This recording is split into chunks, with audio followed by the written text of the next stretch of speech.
Power weeder cage wheels. Power ವೀಡರ್ಗೆ ನೋಡ್ಬೋದು ಯಾವ ಥರ ಕೇಜ್ ವೀಲ್ ಇದೆ. ಇದು ಸಿಂಗಲ್ ಕೇಜ್ ವೀಲ್. ಇದು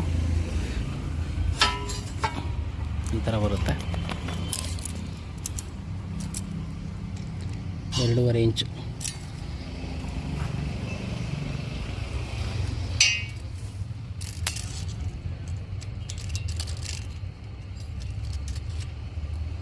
ಐದೂವರೆ. 17 ಇಂಚು 17 ಇಂಚ್ ಹೈಟು. ಇದು ಅದೇ ಥರ. ಇದು 5.5 ಇಂಚ್ 6 ಇಂಚ್ ಬರುತ್ತೆ.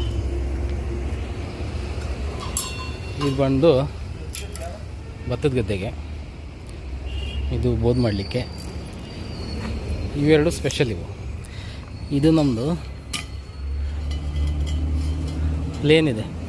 ಪ್ಲೇನ್ ಏನಕ್ಕಂದರೆ ಮಣ್ಣನ್ನು ಕಲಿಸ್ಲಿಕ್ಕೆ. ಇದು ಇಟ್ಟಂಗಿ ಮಾಡೋರೆಲ್ಲ ಯೂಸ್ ಮಾಡ್ತಾರೆ. ಇದನ್ನ ಇಟ್ಟಂಗಿ ಬಟ್ಟೆ ಇರುತ್ತಲ್ಲ, ಅವರು ಮಣ್ಣು ಮಿಕ್ಸ್ ಮಾಡಿ ಯೂಸ್ ಮಾಡ್ತಾರೆ. ಇದು 3 HP ಗೆ.